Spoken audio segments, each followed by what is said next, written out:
नमस्ते दोस्तों, मैं हूं डॉक्टर सचिन गुप्ता। मैं एक लिवर रोग विशेषज्ञ हूं और करेंटली मैं भोपाल मध्य प्रदेश में मेडिलिव लिवर हॉस्पिटल का संचालन करता हूं। मैंने एमबीबीएस, एमडी और डीएम की पढ़ाई पूरी की है और मेरा जो डीएम का कोर्स है वो हेपेटोलॉजी में हुआ है।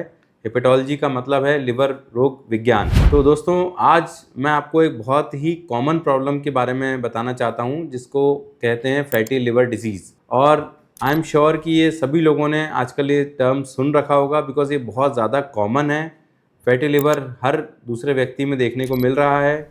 तो फैटी लिवर क्या होता है, उसका तो ये मतलब होता है कि लिवर में जो फैट की मात्रा है, नॉर्मल में लिवर में जो फैट होता है वो 5 टू मैक्सिमम 10% तक होना चाहिए, इससे ज़्यादा नहीं होना चाहिए। अगर इससे ज़्यादा लिवर में फैट है तो उसको हम फैटी लिवर डिजीज़ बोलते हैं। और फैटी लिवर से कैसे बचा जा सकता है, आज हम इस पर बात करना चाहते हैं। तो फैटी लिवर से बचने के उपाय हैं कि हम उन सब चीज़ों से बचें जिनसे कि लिवर में फैट ज़्यादा डिपॉजिट होने की संभावना रहती है। तो कुछ सबसे कॉमन जो कॉजेज़ हैं फैटी लिवर के, वो होते हैं मोटापा, ओबेसिटी, या हमारा पेट ज़्यादा होता है जिसको हम बोलते हैं सेंट्रल ओबेसिटी। तो एक्चुअली इंडिया में ये देखा गया है कि लोग मोटे जो होते हैं, उनमें कई मोटे लोगों में पूरा शरीर मोटा नहीं होता है, सिर्फ उनका पेट निकला होता है, या तोंद जिसको हम बोलते हैं वो निकली होती है, बेली फैट ज़्यादा होता है, उसको बोलते हैं सेंट्रल ओबेसिटी। तो इंडिया में सबसे बड़ा और सबसे कॉमन जो काइंड ऑफ ओबेसिटी का पैटर्न है वो सेंट्रल ओबेसिटी है। इस कारण से फैटी लिवर बहुत ज़्यादा दूसरी कंट्रीज से इंडिया में बहुत ज़्यादा है। तो सबसे पहले हमें ये ज़रूरी है कि हमारी जो वेस्ट सर्कमफेरेंस है, या जो हमारी पेट की साइज़ है, उसको हमें कंट्रोल में रखना चाहिए। Obesity as such fatty liver करती है, लेकिन सेंट्रल ओबेसिटी उससे कई ज़्यादा गुना करती है।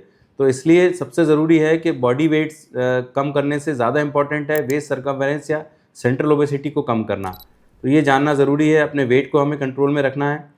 इसके लिए हमें क्या करना होगा, इसके लिए हमें डाइट और exercise are the two most important things. Diet में हमें क्या लेना है, क्या नहीं लेना है। तो डाइट में बेसिकली हमें हाई फैट और हाई कार्ब जो डाइट है उनको अवॉइड करना होता है। सैलेड या हाई फाइबर डाइट या हाई प्रोटीन डाइट हमें लेनी चाहिए। थोड़ा सा रूटीन हमारा खाने का, सोने का ठीक होना चाहिए। कई बार क्या होता है कि आजकल की यंग जनरेशन जो है लेट सोते हैं, लेट उठते हैं, कोई किसी तरह का रूटीन बहुत अच्छा नहीं है। पता लगा नाश्ता करने में 12-1 बज रहा है, लंच होने में 5 बज रहा है, डिनर 12 बजे कर रहे हैं। और दूसरी चीज़ है कि फूड का कंटेंट क्या है।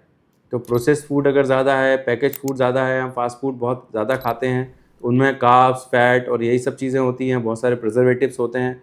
तो ये रीज़न्स हैं जिससे हमें फैटी लिवर बहुत ज़्यादा हो सकता है, हमारा पेट भी बढ़ सकता है, हमारा शरीर अनहेल्दी हो सकता है। तो डाइट में इस तरह से कंट्रोल करके हम फैटी लिवर से कुछ हद तक, काफ़ी हद तक बच सकते हैं। इसी तरह अगर हमारा एक्सरसाइज का एक रूटीन रहेगा, अगर हम कुछ आधा घंटा या एटलीस्ट 30 टू 45 मिनट्स अपनी बॉडी को देंगे, वॉक कर लें या जॉगिंग कर लें या ब्रिस्क वॉकिंग कर लें या जिम में जाएँ, तो हम कुछ ऐसी एक्सरसाइजेस करें जिनसे हमारे पेट का साइज़ जो है वो कंट्रोल में रह सके। तो इन सब चीज़ों से भी हम फैटी लिवर को बचा सकते हैं। दूसरा इम्पॉर्टेंट चीज़ है कि जिन लोगों में डायबिटीज़, ब्लड प्रेशर या कोलेस्ट्रॉल वाली डिजीज़ेज़ हैं, हार्ट डिजीज़ेज़ हैं, उनको भी कंट्रोल में रखना बहुत ज़रूरी है, बिकॉज़ ऐसे पेशेंट्स में 60 टू 70% चांसेस होते हैं कि फैटी लिवर हो सकता है। ये दोस्तों जो हम बात कर रहे हैं, ये नॉन अल्कोहलिक फैटी लिवर की बात कर रहे हैं।